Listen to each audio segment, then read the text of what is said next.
So thanks you guys for joining these talks. So I looked you up a bit, and you own two masters, if I understand correctly. So one in energy science from Utrecht University, and one in philosophy of science, technology, and society from the University of Twente. And Yes. now you're doing your PhD at Industrial Design Engineering at the TU Delft. And your research is focused on social and societal aspects of energy transitions or renewable energy systems. Is that correct? Yeah, that's right. That's quite a broad scope, I suppose, for my research, but I have a very specific kind of design approach to it. So yeah, I hope to be able to tell a bit more about this in the talk. Shall I just get started? Yeah, go ahead. Okay. Well, thanks a lot for inviting me. Indeed, I'm Gijs. I'm a second-year PhD candidate now at the Faculty of Industrial Design Engineering in the TU Delft, Department of Human-Centered Design.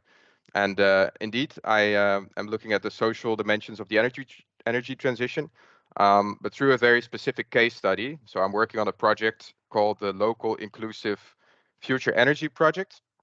And I'll be talking about that as well in this presentation. And taking an approach to it called design anthropology. And this is a very kind of novel experimental type of design research. And yeah, it's a type of action research where we're combining design and anthropological kind of methods. Yeah, so when I was invited to this talk, I thought, well, I don't really do anything with circularity specifically. But then I thought a little bit more and I thought, well, this concept of circularity actually applies quite well to some of these topics that my research is related to. So yeah, the subtitle is Towards Circularity in System Architecture, Design Process, and Power Relations. And yeah, I'll first give kind of a general introduction of our project and what I'm doing in my research, and then go through these three aspects one by one. And yeah, what do I mean with this, and what are we learning in this research? So we're still very much in the middle of this research, so I don't have a very kind of finished findings or conclusion or hard data to show you. It's more kind of an explorative, maybe speculative kind of talk, but that fits quite well with this type of design research as well. And yeah, if by the end you have more questions than answers, then I think my task is completed. So yeah, I'm sure that's an interesting transition. I'm sure I don't have to say anything about this energy crisis we're all in. It's a very urgent topic at the moment. Yeah, so the gas prices are going through the roof, the energy prices, and this is hitting a lot of, especially certain households with lower incomes, hitting them quite hard. And yeah, we all know about this. At the same time, the transition to renewables is becoming more urgent than ever. But also there are some Dutch headlines here from newspapers that are about the congestion of the electricity grid. And this is an especially urgent thing at the moment in the Netherlands, where the grid is simply full and it's very difficult to, in some places, to put any more solar panels on roofs or to have any more like large companies or large users taking energy off the grid because the capacity is simply reached. And this is something that our project is also focusing on. So it's a very, like both of these aspects, so the kind of the technological problem of the grid being full and the kind of social aspect of the energy prices, and also the social aspects of adopting renewable energy, and who who is adopting this renewable energy, who gets to have the benefits of that. That is all something that we're touching upon. Yeah, and also this headline in the lower left here says net congestion, so grid congestion as a business model. So there are companies that are earning a lot of this grid congestion, where this huge fluctuation in energy prices is very profitable for some companies who have like batteries or other storage capacity to kind of trade based on this energy price fluctuation, and that's very relevant as well in terms of the bigger picture of the energy transition at the moment. So what is this project we are working on? So I will kind of come back. I will just give a very large or like a general introduction here and get back to it throughout the project, or throughout the presentation, I mean, about what we're doing here and what we've done so far. So this local inclusive future energy, the LIFE project, it's a collaboration of number of partners in the bottom here. So it's happening in Amsterdam Southeast, where the main lead of the project is the Johan Cruyff Arena. And the Johan Cruyff Arena has a large battery in their basement, 3 megawatt-hour battery, that they are using for themselves to mitigate the peak load of when there is a match.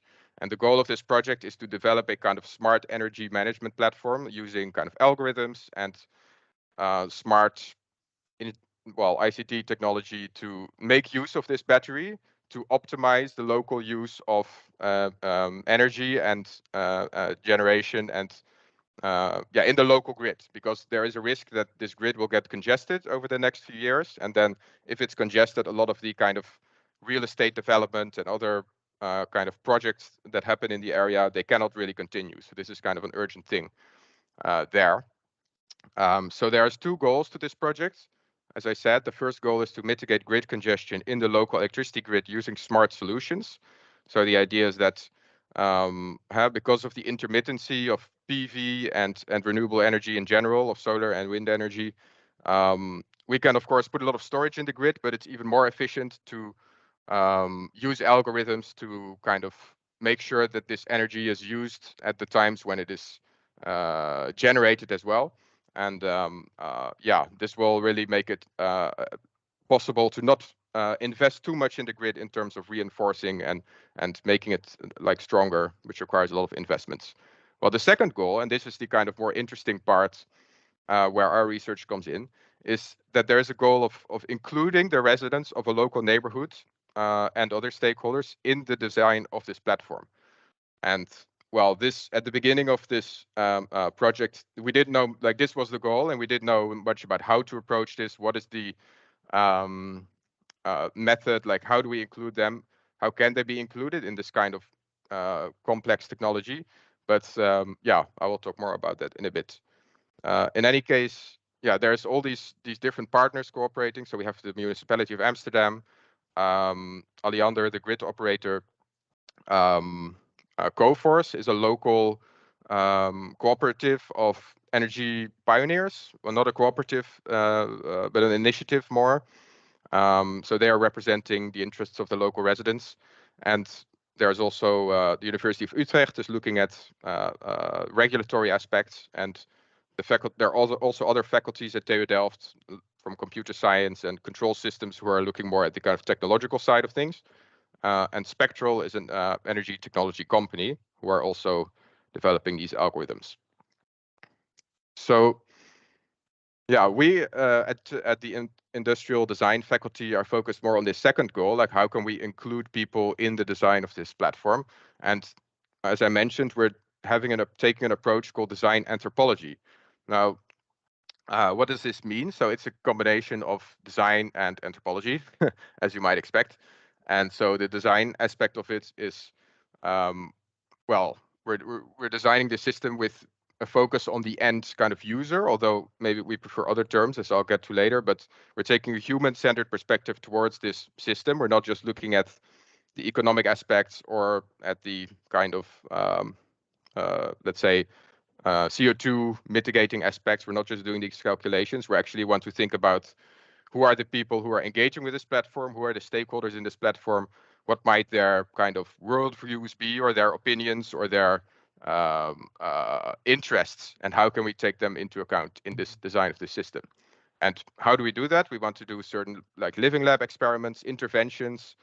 At the moment, we're working a lot with workshops. So we're doing co-creation workshops where we want to put different stakeholders together and to kind of navigate their different interests and come to a kind of design of the system.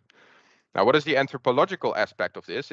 We're doing ethnography, we're doing observations, interviews. So this means we're going into this neighborhood, this local neighborhood, to talk to people and to observe kind of how they live their lives. What is the local culture is what anthropology classically is focused on. We're doing a participatory research where we really want to mingle with the people that the system is for. so that we can get a better understanding of how it can fit their interests. Now, so you can also see this on the one hand as a kind of more elaborate form of user research, this anthropology research, but it also has another dimension to it, as I'll get to later. Actually, I'll get to it now because it's also the study of culture in the multi-actor collaboration. So in the collaboration within the project, with all these different actors, like different institutions, some are universities, the municipalities there's a company. What are the different interests in this project, and how can they be mediated? Because there's two very different sides that have to come together. We have the technological aspect, and then we have the social aspect, and how do we mediate these interests? That's also part of research. So it's very kind of practical, very hands-on type of research, and it's not a lot of sitting behind the desk kind of thing. So let's start with the circularity in system architecture. So before I get to the social aspects, I just want to mention what is happening in kind of the grid. There's kind of a transition in the grid architecture going on, like a new type of paradigm. So you can see in this figure where the left side shows the kind of the classical grid, how it was organized. You have a few large power plants. It's very centralized, top down.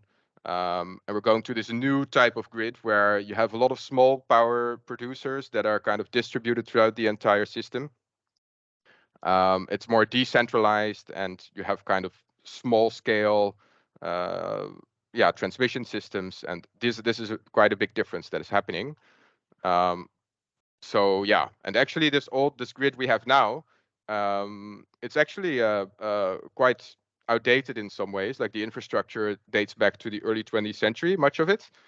And we're really going to this new paradigm of kind of more smart technology, more algorithms to kind of predict, well, also, for example, when there will be solar and wind energy, but also to predict energy use. And we're also going to kind of, a situation where people will no longer just be consumers of electricity, but they will be prosumers. So you used to have this idea of consumers, like people just using electricity, and then you have a few large power plants, the energy companies, they're the producers. But what you get now is that people will have solar energy on their roofs, they'll have batteries, they'll have all sorts of other types of energy resources, like electric vehicle charging points and batteries, and these will be distributed all throughout the grid, and this creates a whole new type of system. It requires a lot more flexibility, a lot more storage, a lot more local optimization of generation and use, and it will also lead to probably more innovation in energy markets, so new types of market structures where it might open up to citizens in several ways. Now this is all quite speculative, like a lot of research has gone into this, but at the moment we're still seeing the old system is still there, and there's a lot of regulatory barriers for these kind of new systems to emerge. But this is what a lot of people think, or what a lot of research is suggesting that it's going towards. So what are we doing? So in the LIFE project, this work relates very much to this. As I mentioned, we have this storage battery that is in the basement of the Johan Cruyff Arena.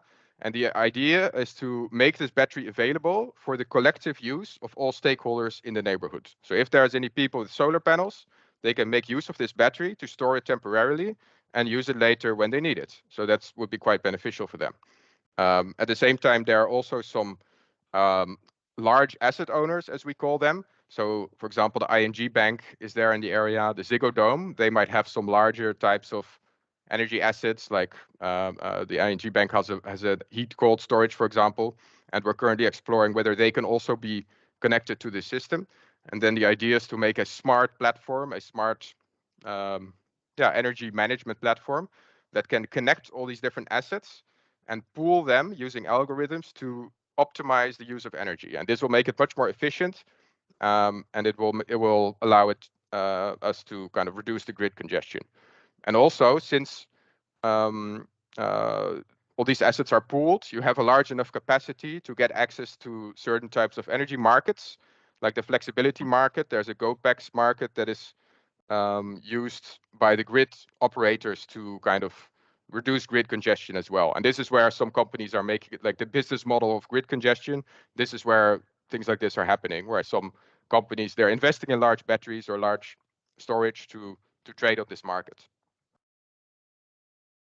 Now, that's the technical side. What about the social side? So as I said, the goal, inclusion of residents in the neighborhood. Now, there's this particular neighborhood, and this is in Amsterdam Southeast, and this neighborhood is the Vensterpolder neighborhood.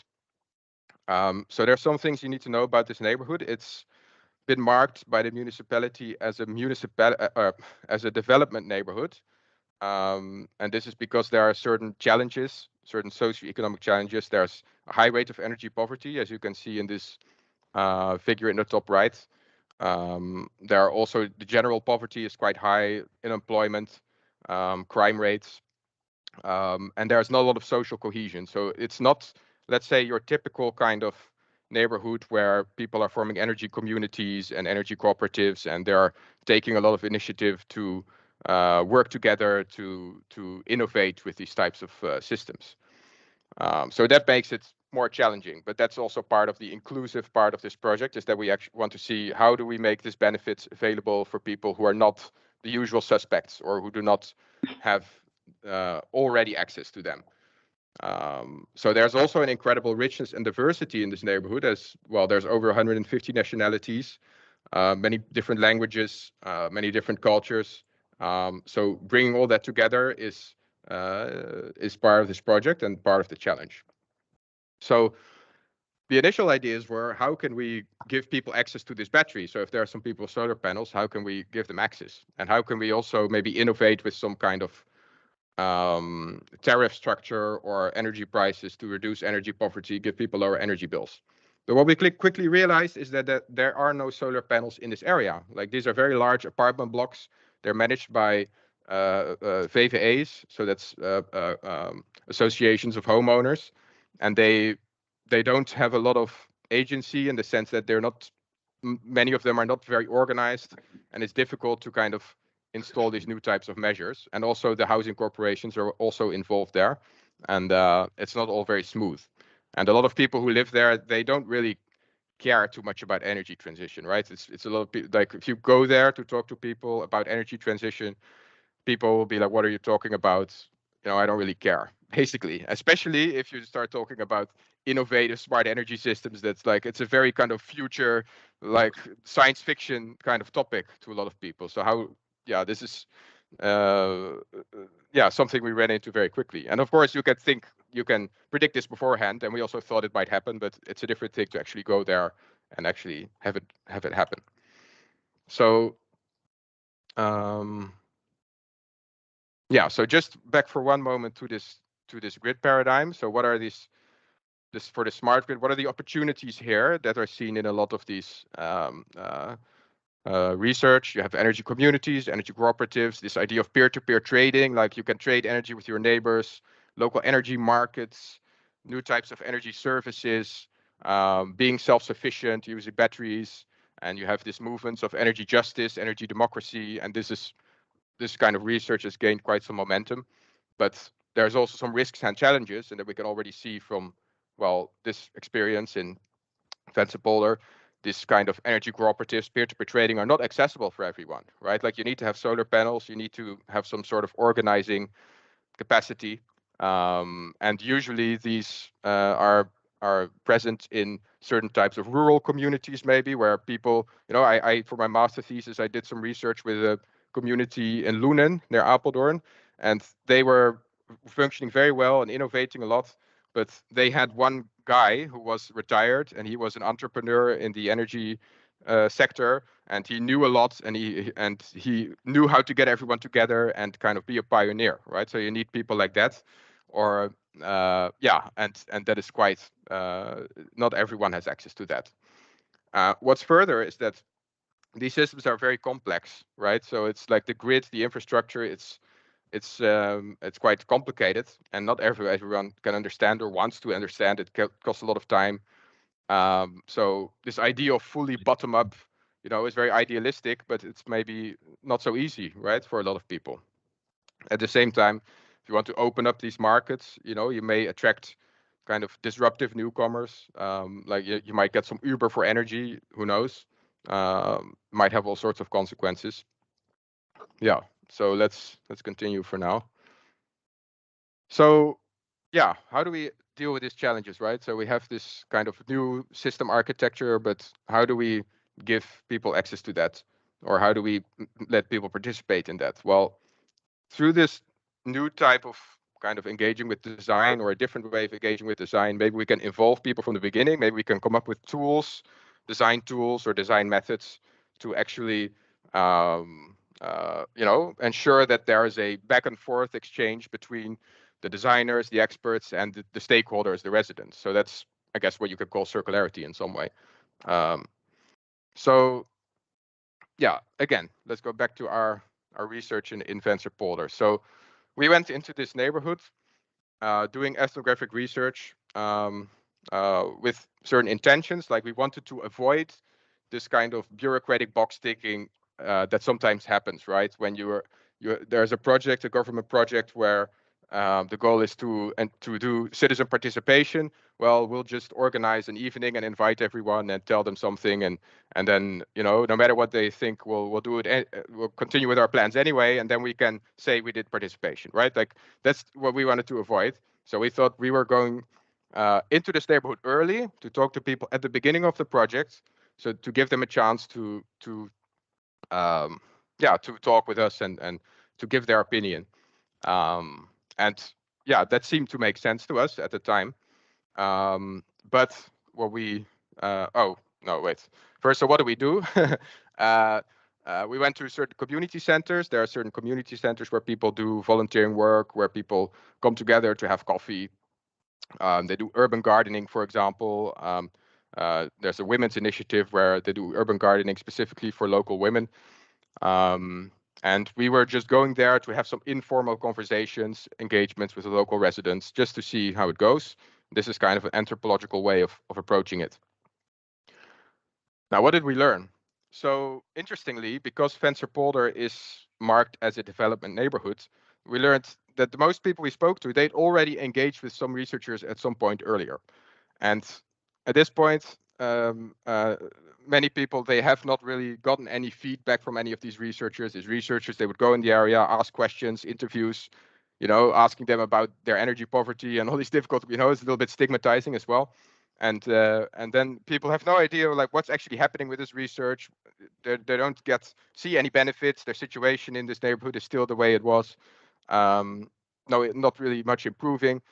And so this has had an effect on them. And so when we go there and people are like, yeah, what are you going to do here? Like, you're coming to get some data, extract some data from us. What are we actually getting back?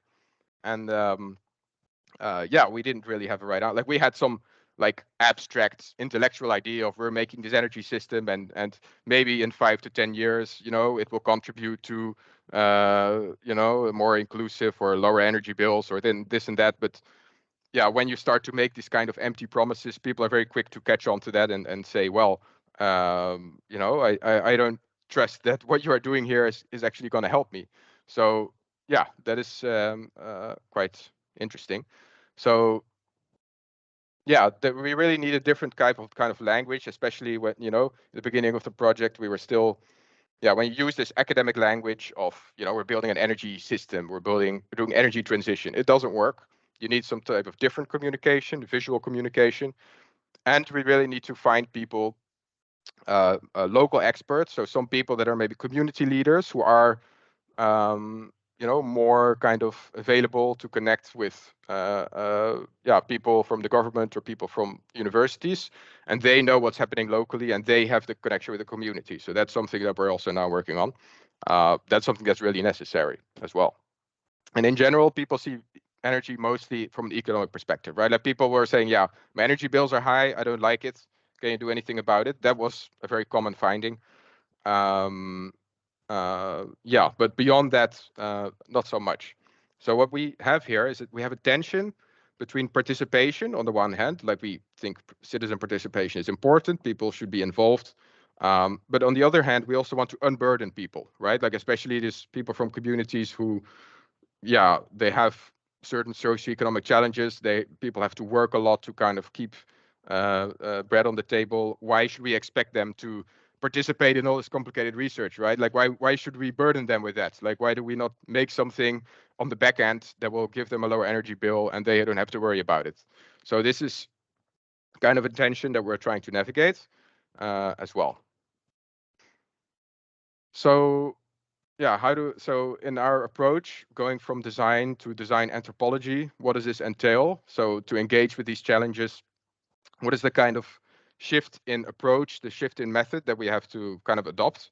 So yeah, rather than just looking at the technology, we're looking at the system as kind of a socio-technical system, right? It's entangled technological, social components. And rather than looking at people as users, like that is, I'm not saying that's a bad thing, but I think we can complement it with kind of a seeing users as citizens, right? Like it's people. Yeah, we're talking also about kind of political structures here. So users is a kind of a very narrow framing of a person, and these systems might have impacts on people's lives beyond just how they use the system, because they might not even use the system, but they might still be stakeholders in another way. And that also means that rather than looking just at behavior, as a lot of design is doing, and I don't necessarily have an issue with that, but you also see more of a move towards kind of looking at social structures, like sociological aspects and cultural aspects through anthropology. So rather than looking at the user as an individual person and studying their psychology, like this, what they also do at Facebook, right? And you can get into a shady territory of manipulating people to use your system in a certain way. We also want to look at these broader systems from an anthropological, sociological perspective. Now, we're still doing participatory design and co-design, like that's not really changing.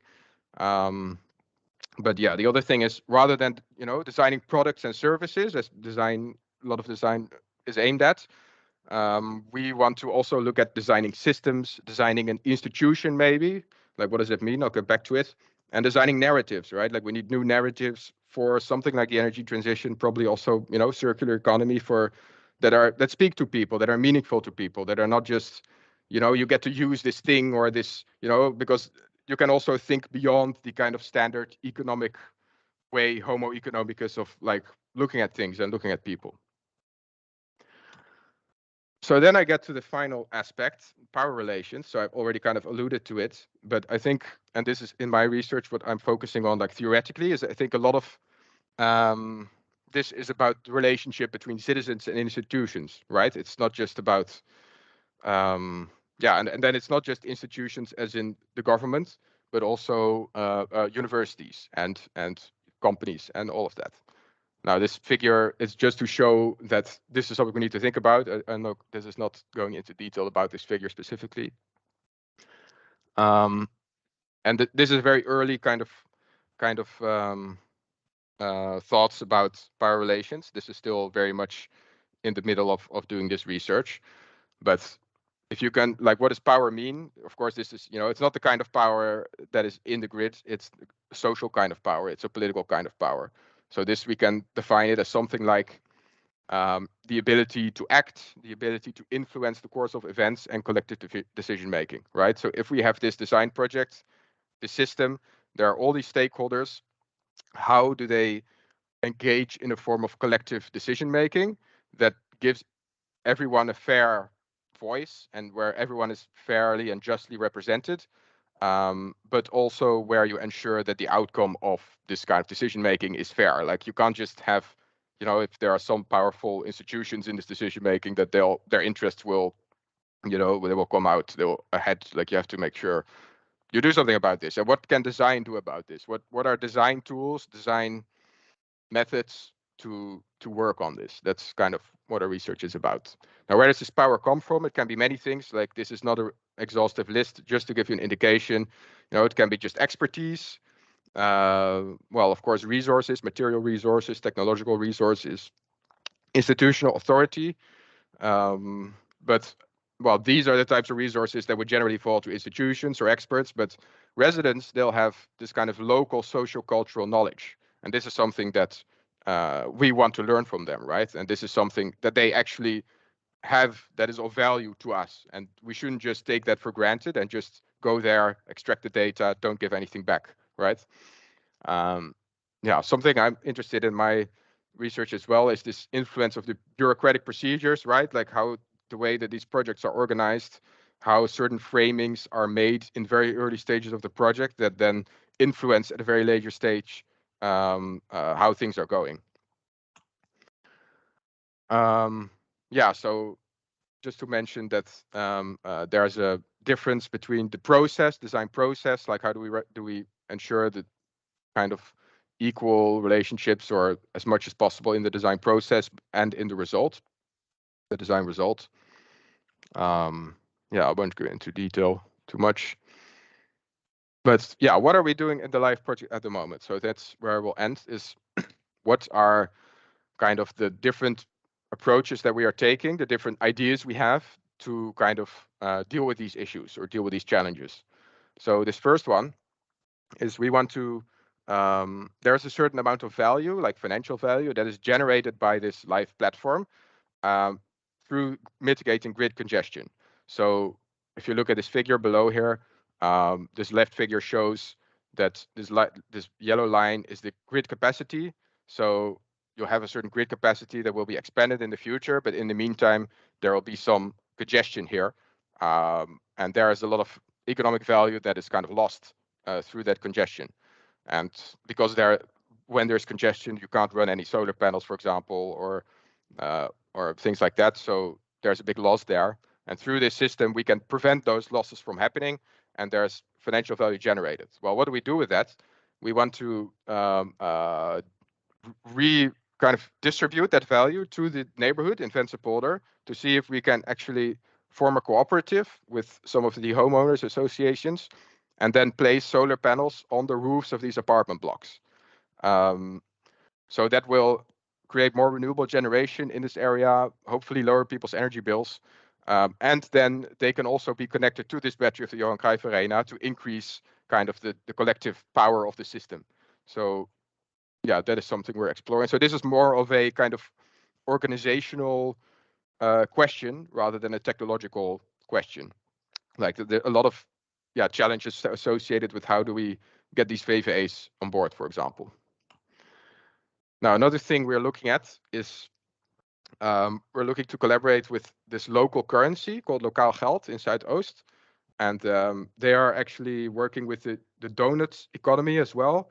And the idea is that they are using a local currency to stimulate the economy, where you can earn this currency by doing, for example, volunteer work and spend it in local stores. And we want to see if we can couple this also with this kind of energy system where, you know, this is a speculation, but who knows, maybe in the future you can pay with local currency for local energy, right? Like that could be an interesting way to think about. Yeah, so this is still starting up, so there's not too much more I can say about that. And then the third thing, so yeah, all of this, as I mentioned, this is about power relations. It's a political thing, in my opinion. So yeah, what a current design project we are taking on is the live social platform. So we have this live technological platform about grid congestion, and then at some point as a project we thought maybe we also need some kind of social platform as kind of a counterpart to this technological platform. And what does this mean? It's like a place to kind of do this collective decision making, to kind of create a space where different stakeholders can meet each other. And we're looking to do that now, especially through co-creation workshops. And we also want to see if we can do other design tools to kind of facilitate this process. And this diagram, this is just a sketch, but it's come out of like the first co-creation workshops in the consortium of what could this platform look like. And it's really, we want to conceptualize it as like a local institution. Like it's a place where stakeholders are represented, where certain agreements are made about the processes of how do this value get distributed, you know, who gets to participate in what. This cooperative would be a part of that. Maybe in the future, the idea is to think about a way for people to buy energy from the local cooperative. There's something energy cooperatives in general are also looking at, but it's not possible yet because of regulations. But yeah, through this design work, we hope to create kind of a vision for what that could look like. And if we can validate that with stakeholders, we can say to the regulators, hey, people actually want this kind of thing. And that might help in changing the regulation. And that's what Utrecht University is looking at. They're looking a lot at this regulatory aspects. Yeah, so I think that's it. So thanks. And yeah, if you have any questions, I'd be happy to hear them. Thank you, Gijs, for your very interesting presentation. And yeah, indeed, so the floor is open for questions.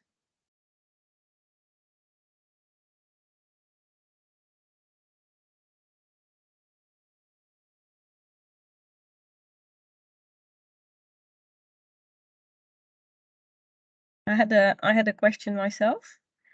Yeah, you were talking a lot about citizens and how they can be involved, but I was wondering what actually is, what kind of power do they have? Because the installation of solar panels on the roof, that's not them, that's the housing corporation or whatever it's called in English. How, I mean, of course, their main interest is to have a lower energy bill, which can be explained by, yeah, if you have more renewables, then we need to import less gas, then blah, blah, blah. But then what is actually, you want, yeah, to have them participate and be active and involved, but what is actually, yeah, what is the actual power in that? I don't quite understand. Oh, you wanted to bottom up, that they put pressure on the housing organization that they install the solar panels? Is it?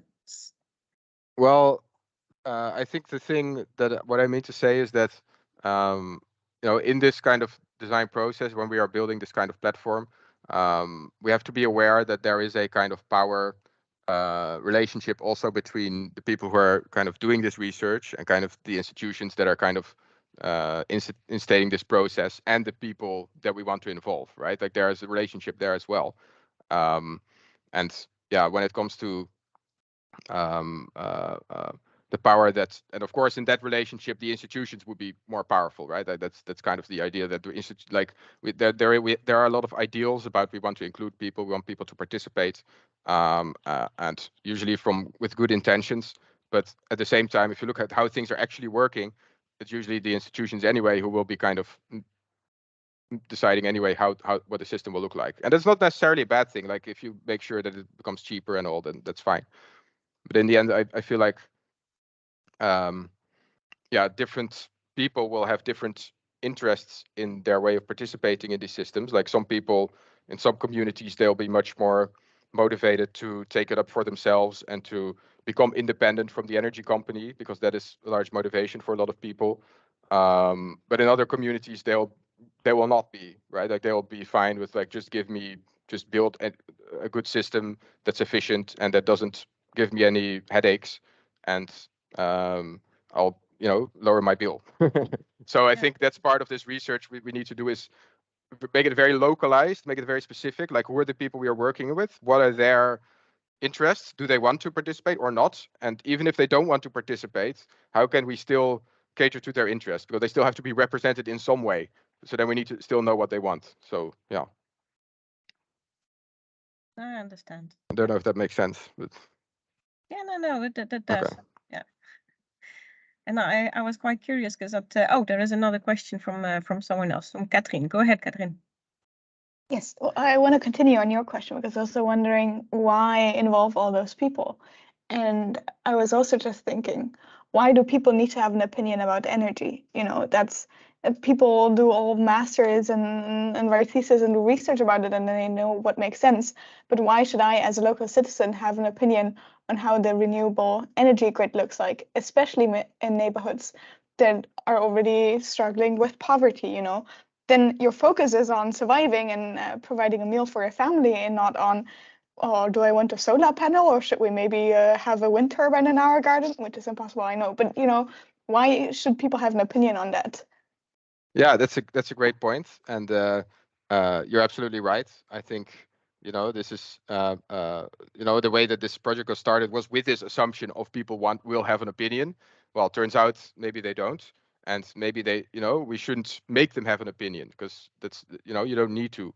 But I think the important part is also that because there will be some people, like, we don't want to generalize. So even if we see, well, this kind of community, people are unlikely to have an opinion, there will always be some people that that do. So we recently, we got in touch with like a local expert, and he did know of some like group, some organization of some local energy enthusiasts from some of the VVA's, and we just hadn't found them yet. But it turns out they were there. You just needed to do a little bit of digging, and they have an opinion, and they also know well about the rest of the community, and they can represent their interests. And so it's requires a very specific kind of local approach, like what is the situation in this place. And do you already have an idea how that could look in practice? So is it that municipal governments would need to take that over? Because of course you can't, for all neighborhoods or municipalities in the Netherlands, or even on a European level, you can't have researchers doing that.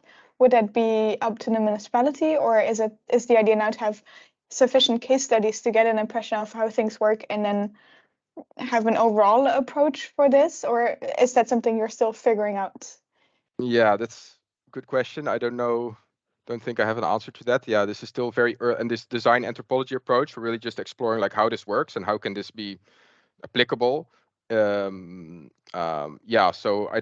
it's too early to tell. I think what we would advise. Like, of course, I think it would be interesting if more people start doing design anthropology kind of research in energy. But if that's something that municipalities should start doing, or I'm not sure yet. Yeah, but it's an interesting question to think about. Yeah. All right. Thanks for an interesting presentation. Thanks for the question. Any more questions?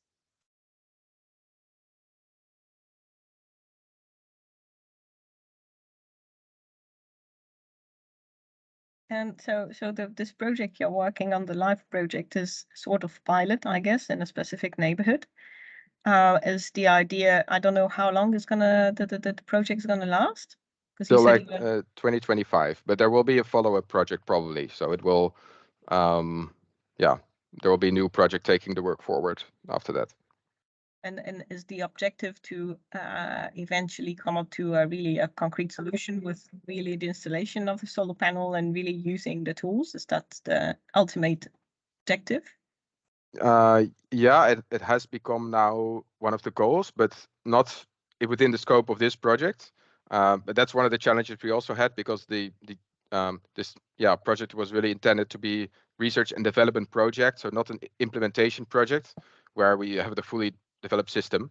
So that was also a challenge in like talking to people. We were saying, we're just doing research, and we're going to work on the system, but it's not actually going to be there. That's also not, going to be very helpful for anyone. But there should be a follow-up project that will take it forward and actually implement it further. Yeah. And I was also quite surprised that one of the first slides you showed with all the partners, that the gemeente Rotterdam, the municipality of Rotterdam, was also involved in a project that is True. Yeah, that's actually, I did mention that, but our goal is also to validate it later in Rotterdam. So when the research in Amsterdam is done, we want to see if it's replicable. We can apply the same approach to a neighborhood in Rotterdam. And I think there it's focused more on heating systems than the electricity grid. So we'll see. Yeah, interesting. Kathleen, your hand is still raised. Is it that you have another question, or is it still raised from previous question? No, just forgot to put it down. Okay, that's fine. Are there any more questions from the audience? Quite. Or if there's anything you don't agree with, also feel free to let me know. Maybe this is some things up here about that maybe not everyone agrees with. That's okay. Yeah. Okay. Now, thanks a lot, Gijs, for your presentation. And good luck with your research, I would say. Thanks for having me. Have a nice day, everyone. Oh, there's one question. Oh, no. I thought I saw a hand go up. No, it didn't. Okay. Goodbye. Bye. Good day.